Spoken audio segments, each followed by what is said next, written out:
la seule réforme que M. Tshisekedi a amenée, c'est que le Rwanda nous agresse. L'Ouganda nous agresse. Parce que c'est le Rwanda et Kampala qui financent tous ces mouvements rebelles-là, auxquels d'ailleurs la plupart des membres du PPRD sont maintenant affiliés. Ils ne prendront jamais leur temps à condamner le Rwanda parce qu'ils sont dans cette histoire-là.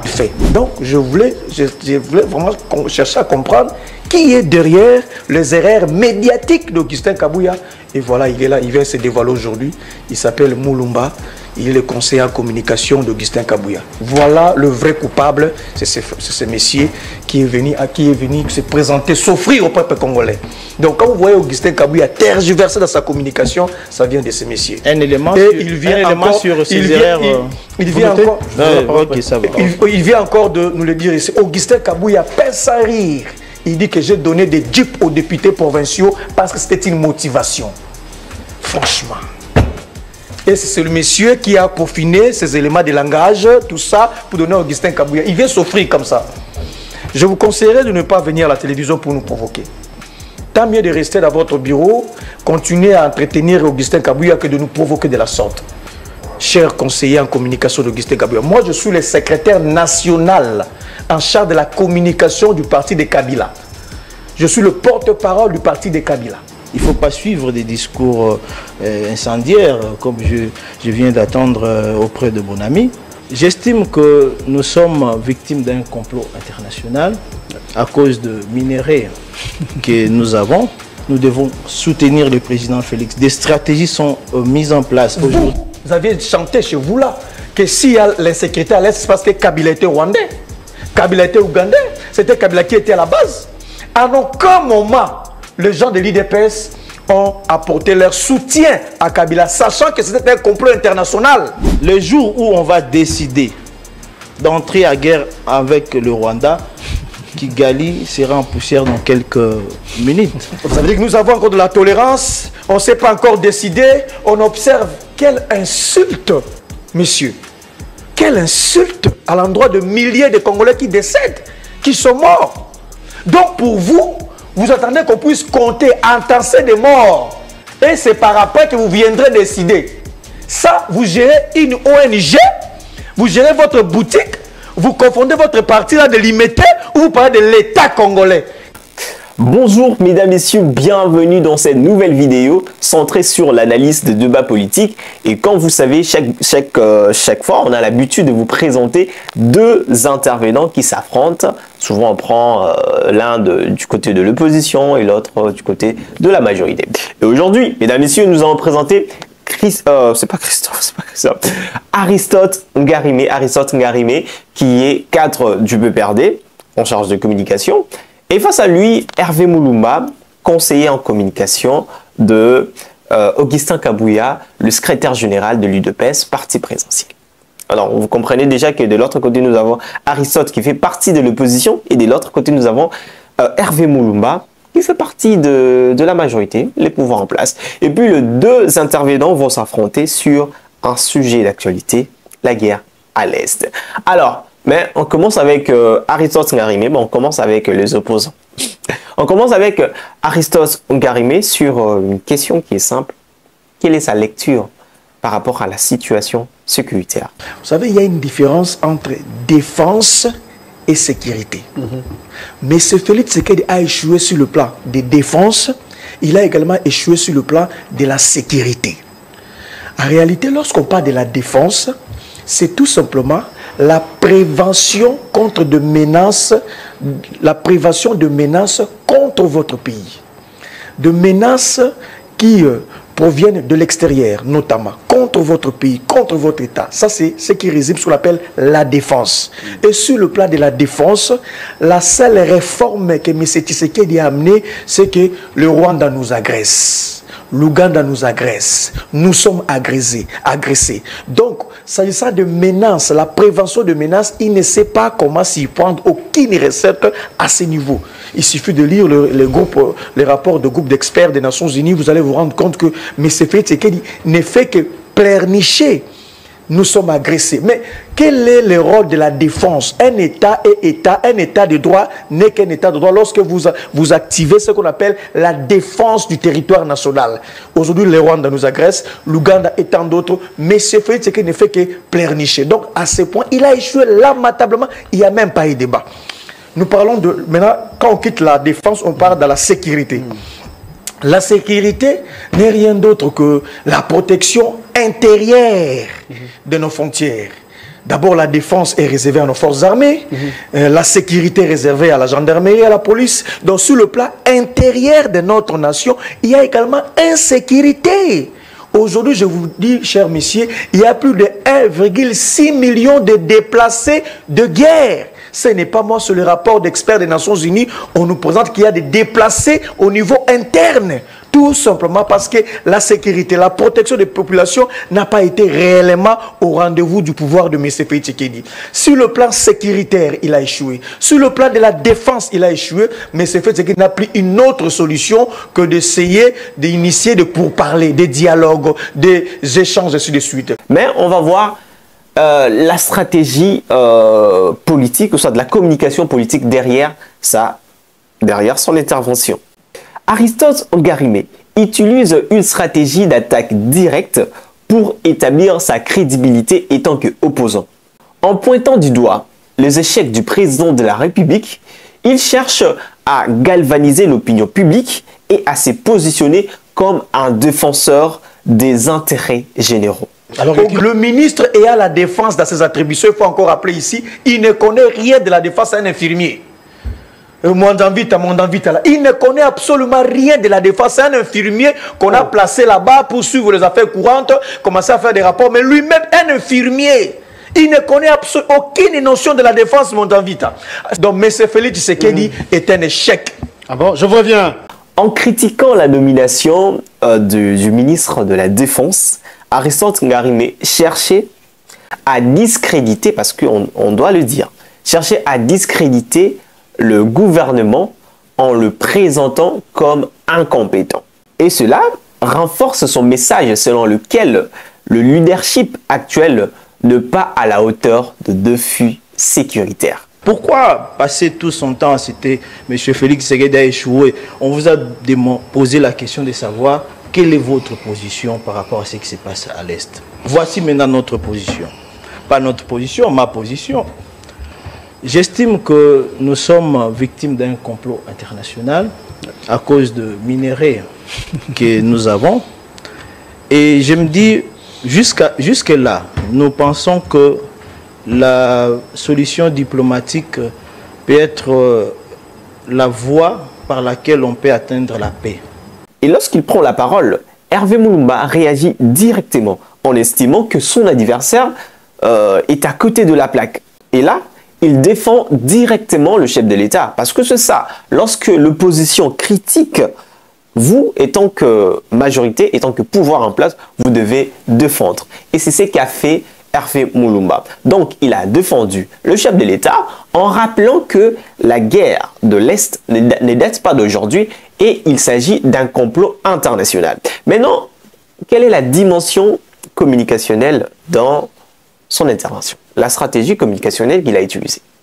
Premièrement, pour défendre le chef de l'État, parce qu'on a suivi comment est-ce que Aristote Ngarimé a critiqué sévèrement la politique du chef de l'État, parce qu'il a même dit que le président de la République, c'est un échec. Maintenant, pour défendre le chef de l'État, qu'est-ce que Hervé Mulumba va faire?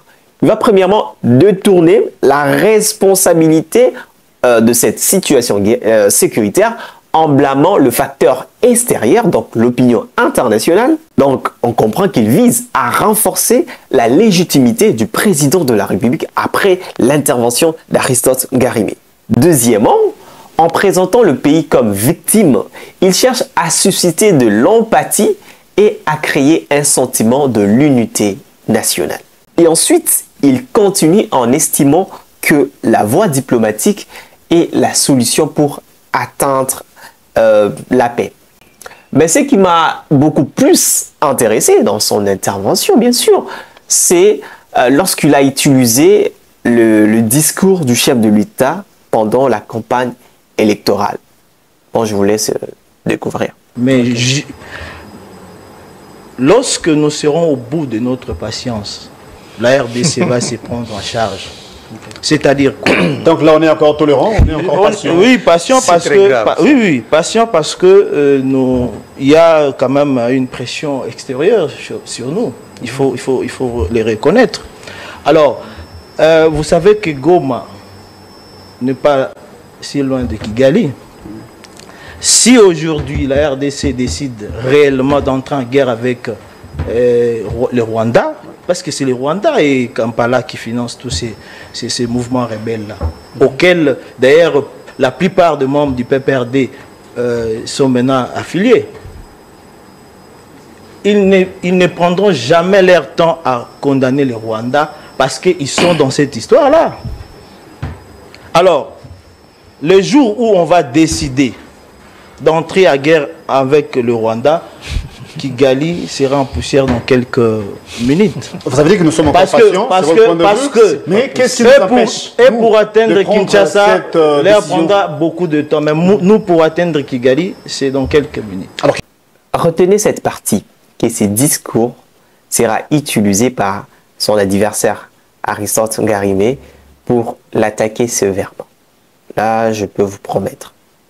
Mais essayons d'évoquer la communication, soit de la stratégie communicationnelle derrière son message. En promouvant l'approche diplomatique, Hervé Moulouma essaye de montrer que le gouvernement agit d'une manière réfléchie et stratégique. Cela peut également servir d'apaiser les tensions tout en maintenant une posture de force. Donc, ce qu'il faut faire ici, il faut une mobilisation générale. Il faut une cohésion nationale. Parce que, je le dis souvent lorsque je passe dans des plateaux de télévision, Eza lokola Mosapinayo Moko Ezoki Ezotangamakila, Nzoto Mobimba, il faut se mobiliser. C'est ce qui nous manque. À Kinshasa, dans les Grands Katanga, Grande Orientale, tous, Grand Équateur, nous devons nous mobiliser. Vous voulez parler de la cohésion nationale? C'est une question, c'est une affaire d'État. Oui. Même eux là devaient en principe en ce moment ici avoir une attitude républicaine. Pourquoi citer les noms de Félix Tshisekedi Aïchou? On vous pose la question, c'est quoi votre position par rapport à ce qui s'est passé? Pardon, vous dire quoi? Qu'il y a lieu, qu'on parle de... Aujourd'hui, le budget de l'armée a été sérieusement revu à la hausse. Parce que en fait, nos opposants et nos adversaires extérieurs savent, non, des adversaires extérieurs, parce que nous avons des ennemis. Voilà. Aujourd'hui, vous n'allez pas me contredire que Appel est impliqué dans ce qui se passe à l'est du pays. Appel, c'est une grande entreprise de fabrication de téléphones. Voilà. Il y a des manœuvres qui se font au niveau international. Pourquoi nos amis ne peuvent pas vraiment se remettre pour dire que nous sommes agressés? Nous devons nous mettre tous ensemble. Pour finir son intervention, il a parlé de l'unité nationale, il a parlé du budget de l'armée qui a été revu à la hausse. Avant de tomber sur la question du journaliste, une question que moi j'attendais personnellement, une réponse par rapport aux pistes des solutions pour retrouver la paix. Ben, cette question ne trouvera pas de réponse. Hervé ne va pas donner une réponse claire. Quelles sont les pistes et les solutions d'après vous? Alors, moi j'estime que nous avons un gouvernement responsable. Le président Félix Tshisekedi se bat nuit et jour pour mettre fin à cette situation. Nous devons les soutenir. Il ne faut pas suivre des discours incendiaires comme je viens d'attendre auprès de mon ami. Nous devons soutenir le président Félix. Des stratégies sont mises en place. Aujourd'hui, je vous ai dit que le budget de l'armée a été revu sérieusement à la hausse. Et entre-temps, nous avons recruté beaucoup de militaires, de jeunes gens qui seront déployés pour mettre fin à cette guerre-là. Bientôt, le peuple de l'Est va retrouver... ça, c'est les souhaits de tout Congolais. Voilà. Mais il faut quand même rappeler que l'appel à l'unité de Hervé Mulumba vise à créer un front commun contre nos agresseurs. Et puis moi j'apprécie cela. Et cela souligne également l'importance de l'unité nationale. Mais sa difficulté à répondre à la question du journaliste sur les pistes de solution pour cette guerre, là, ça peut, je dois vous assurer que cela peut affaiblir sa position. Très cher journaliste, vous aviez présenté mon compatriote comme étant les conseillers en matière de la communication d'Augustin Kabouya. Je crois que c'est ça. C'est le titre qu'il a eu. Et il s'appelle Mulumba. C'est ça? Hervé Mulumba, c'est ça son nom. D'abord, je ne sais pas s'il est fier des sorties médiatiques d'Augustin Kabouya. Donc tout ce que nous enregistrons dans la communication d'Augustin Kabouya, voilà celui qui peaufine. C'est ce monsieur qui donne des stratégies, les éléments de langage. Il fait tout, donne à Augustin Kabouya pour venir passer sur Top Congo et dire tout ce qu'il fait. Donc je voulais vraiment chercher à comprendre qui est derrière les erreurs médiatiques d'Augustin Kabouya. Et voilà, il est là, il vient se dévoiler aujourd'hui. Il s'appelle Mulumba. Il est le conseiller en communication d'Augustin Kabouya. Voilà le vrai coupable, c'est ce monsieur qui est venu se présenter, s'offrir au peuple congolais. Donc quand vous voyez Augustin Kabouya tergiversé dans sa communication, ça vient de ce monsieur. Un élément il vient encore de nous le dire ici. Augustin Kabouya pèse sans rire. Il dit que j'ai donné des jeeps aux députés provinciaux parce que c'était une motivation. Franchement. Et c'est le monsieur qui a peaufiné ces éléments de langage, tout ça, pour donner à Augustin Kabouya. Il vient s'offrir comme ça. Je vous conseillerais de ne pas venir à la télévision pour nous provoquer. Tant mieux de rester dans votre bureau, continuer à entretenir Augustin Kabouya que de nous provoquer de la sorte. Cher conseiller en communication d'Augustin Kabouya, moi je suis le secrétaire national en charge de la communication du parti de Kabila. Je suis le porte-parole du parti de Kabila. Donc, il ne faut pas nous provoquer. Ici maintenant, je vais dire quoi? Parce que là, il a essayé de clouer son adversaire. C'est ça le problème avec le débat politique. Lorsque vous essayez de rester pacifique, diplomatique, face à votre adversaire, il va profiter pour voilà, vous détruire. Parce que Aristote, lorsqu'il arrive dans un débat politique, il ne vient pas pour se montrer pacifique devant son adversaire. Ouais, dans le message de Hervé, il était pacifique, voilà. Et cela a donné des éléments forts à son adversaire pour le détruire. Ouais. J'aime bien, c'est pour cela que j'aime bien l'attitude de Fumutoto. Voilà, lui quand même, lorsqu'il ne fait pas que défendre le pouvoir, il attaque également ses adversaires. Le conseiller en communication d'Augustin Kabouya, c'est aujourd'hui qu'il reprend conscience. Il dit que ce qui nous arrive, c'est un complot international. Ce n'est pas l'affaire de l'opposition de la majorité, c'est un complot international. Nous devons tous nous liguer autour du chef de l'État parce que c'est un complot international. Du coup, une question taraude mon esprit. Quand est-ce qu'il est entré à l'IDPS? Le complot dont question a commencé le jour où Tshisekedi est arrivé au pouvoir, où le complot dont question était aussi sous Joseph Kabila Kabange. Vous aviez chanté chez vous là que s'il y a l'insécurité à l'Est, c'est parce que Kabila était rwandais, Kabila était ougandais, c'était Kabila qui était à la base. En aucun moment, les gens de l'IDPS ont apporté leur soutien à Kabila, sachant que c'était un complot international. C'est aujourd'hui qu'il reprend conscience que c'est le complot international selon tout du chef de l'État. Est-ce que quand Kabila était au pouvoir, vous aviez soutenu Kabila dans ce sens? Kabila le disait tout haut, même du haut de la tribu des Nations Unies, que le Congo est sous un complot international. Kabila a été le premier à demander le retrait de la MONUSCO. Kabila était le premier de solliciter le dialogue, la cohésion. En aucun moment, l'IDP s'est présenté pour appuyer Kabila à l'époque. Mais aujourd'hui, les conseillers de Kabouya nous disent, c'est le complot international, soyons derrière Tshisekedi. Il ne faut pas venir blaguer avec les gens. Deuxième chose encore, au conseiller d'Augustin Kabouya, ici représenté. Écoutez, il dit que nous avons encore notre tolérance. Un jour, nous allons attaquer le Rwanda. Parce que la ville de Goma est proche de Kigali. Nous avons encore de la tolérance. On ne s'est pas encore décidé. On observe. Quelle insulte, monsieur. Quelle insulte à l'endroit de milliers de Congolais qui décèdent, qui sont morts. Donc pour vous, vous attendez qu'on puisse compter, entasser des morts. Et c'est par après que vous viendrez décider. Ça, vous gérez une ONG, vous gérez votre boutique, vous confondez votre parti là de l'imité, ou vous parlez de l'État congolais, qui a ce qu'on appelle le monopole de la violence, d'après Max Weber. Un État réagit face à de telles atrocités. Donc nous devons nous rester calmes, qu'on puisse nous assassiner d'abord. Et il y aura un moment où l'IDPS avec le président vont se réveiller pour attaquer le Rwanda. Il ne faut pas venir énerver les Congolais. J'ai parlé de 1,6 million de déplacés internes. Il y a des morts. Il y a l'insécurité à l'Est. Tshisekedi est incapable de résoudre la problématique de l'insécurité à l'Est. Parce que c'est lui qui est le garant de bon fonctionnement des gestions. C'est lui le commandant suprême. Il est incapable. Ne venez pas nous moraliser aujourd'hui ici, messieurs. Mais c'est très grave ce que le monsieur est en train de dire.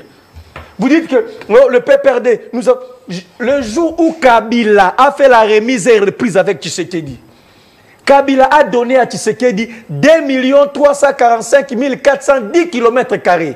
Il n'y avait même pas un territoire entre le maître de l'ennemi. C'était acté. Il y a le PV. Joseph Kabila Kabange a donné à Tshisekedi plus de 25 provinces de la RDC plus la ville de Kinshasa qui fait 26. Aucune province n'était entre le maître de l'ennemi. C'est Kabila a donné. Kabila a laissé même l'argent à la Banque centrale. Kabila a laissé les institutions ici de la démocratie. Kabila a organisé la fête de la passation civilisée entre Tshisekedi et Kabila. Kabila a tout fait. Il a tout laissé. Mais aujourd'hui, vous voulez nous dire que nous avions laissé la République à quel niveau? Les M23 étaient défaits en 2012-2013. On n'en parlait plus de M23. Ça ne s'expliquait plus. Quand vous êtes venu à cause de vos mauvaises décisions, vos mauvaises prises de décision, c'est ce qui a fait que nous puissions vivre aujourd'hui la renaissance du M23. Il faut respecter les Congolais. Vous y êtes incapable de proposer quoi que ce soit. Incapable. Ne venez pas nous faire de la morale ici. Gardez ça, s'il vous plaît, à limiter. N'amenez pas ici. La crise de... Ici, dans cette intervention d'Aristote Ngarimé, on comprend qu'il cherche à réhabiliter, ou soit il tente de réhabiliter l'image de l'ancien président Joseph Kabila en démontrant que le problème sécuritaire actuel découle des actions du président Félix Tshisekedi, donc le président actuel. Ça m'étonne de voir comment est-ce que les opposants, lorsqu'ils passent sur le plateau télé, ils sont prêts à tout. Mais personnellement, je comprends que cette intervention d'Aristote Ngarimé vise à renforcer son propre argument en faveur du retour à un leadership stable. Parce que selon lui, le leadership de l'ancien président était stable, selon lui. Alors, mesdames, messieurs, nous sommes arrivés pratiquement à la fin de cette vidéo. Merci à vous de l'avoir suivi. Mais vous devez savoir que ce débat politique que nous venons d'analyser, c'est la première partie. La deuxième partie va intervenir demain parce qu'il faut quand même que Hervé Moulouma puisse réagir. Ouais, il faut quand même lui donner le temps de réagir face aux attaques personnelles d'Aristote Ngarimé. Mais on retient que ce débat politique met en exergue des tensions politiques en RDC avec des accusations mutuelles et de stratégies de communication bien rodées en fait. Et vous, que pensez-vous de ces deux interventions? Qui a gagné ce débat? Ah bon, non, demain c'est la deuxième partie. Bon, essayez de commenter la première partie et lorsqu'on va publier la deuxième partie, vous allez encore le faire. Voilà. Sinon, c'est la fin de cette vidéo. Merci à vous de l'avoir suivi. C'était PTM, c'est toujours là pour vous servir.